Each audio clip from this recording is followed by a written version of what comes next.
Thank you. Excellencies, distinguished delegates, and colleagues, special mention to the child delegates in the room. Thank you for this opportunity to address the urgent issue of early childhood development, ECD, in emergencies. Today, I will highlight the alarming status of ECD for Syrian and Palestinian children in the Middle East. These children face unimaginable challenges due to ongoing conflicts, displacement, and systematic barriers to their rights, emphasizing the urgent need for a gender-responsive and intersectional approach that prioritizes the rights of all children, including girls, children with disabilities, and those from marginalized communities. As a direct consequence of protracted crisis, millions of Syrian and Palestinian children are denied their fundamental rights to education, safety, and development. According to UNICEF, approximately 5.5 million children in Syria require educational assistance, with around 2.5 million out of school. In the occupied Palestinian territory, 450,000 children face urgent educational and psychosocial needs exacerbated by recurring violence. Despite these urgent needs, ECD programs in emergencies remain critically underfunded. In Syria, for example, only 10% of the required funding was secured under the 2018 Humanitarian Response Plan. More broadly, ECD accounts for less than 2% of total humanitarian assistance, reflecting a systemic failure to prioritize these interventions, particularly for the most marginalized groups. Prolonged conflict has profound and multifaceted consequences for young children. Many experience psychological trauma which severely impacts their cognitive, emotional, and social development. According to UNESCO, nearly 1 in 5 children affected by conflict experience mental health issues such as anxiety and post-traumatic stress disorder. Without structured support, these children face lifelong challenges in learning, socialization, and well-being. Girls, in particular, are at increased risk of early marriage and dropping out of school, limiting their future opportunities and reinforcing cycles of poverty and gender inequality. ECD interventions must be gender-sensitive and inclusive to ensure that no child is left behind. In both Syria and Palestine, girls and children with disabilities face compounding vulnerabilities. UNRWA reports that 25% of Palestinian children with disabilities lack access to education, while girls are more likely to be withdrawn from school due to safety concerns and societal pressure. Addressing these disparities requires targeted interventions that promote gender equality and accessibility from an early age. In Jordan, we have seen positive steps in supporting young children through holistic, gender-responsive, and community-led approaches.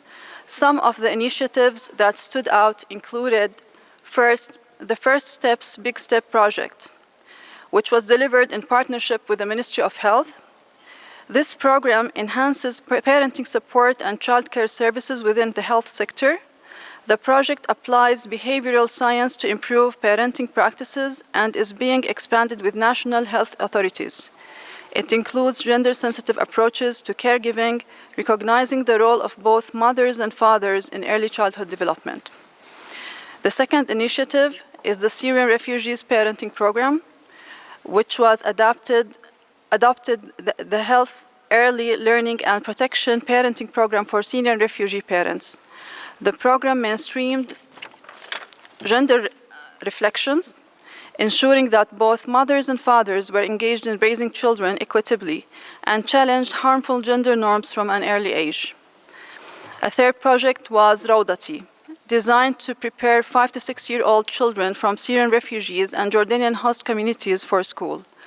Rawdati incorporated educational technology and interactive digital learning tools, Recognizing the barriers faced by girls and children with disabilities, the project integrated inclusive learning materials and adapted remote learning strategies during COVID-19 to ensure continuity of education. These programs provide models that can be scaled up and adapted to other emergency contexts, ensuring that childcare policies and interventions are responsive to the diverse needs of children. In line with the Convention on the Rights of the Child and the Sustainable Development Goal number 4, focusing on inclusive and equitable education for all, I urge states and humanitarian actors to: first, increase funding for early childhood development in emergencies. Recognize ECD as a critical humanitarian priority and allocate dedicated funding for early learning, health, and psychosocial support programs. Second, implement inclusive and gender-responsive policies. Ensure ECD programs are designed to meet the specific needs of girls, children with disabilities, and marginalized communities. Third, strengthen local educational capacities.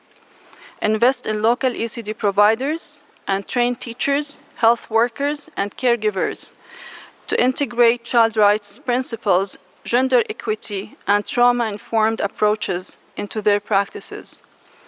Fourth, enhance data collection and accountability. Establish robust data systems to track the educational and developmental progress of young children in conflict-affected areas. Fifth, engage communities in early childhood development planning.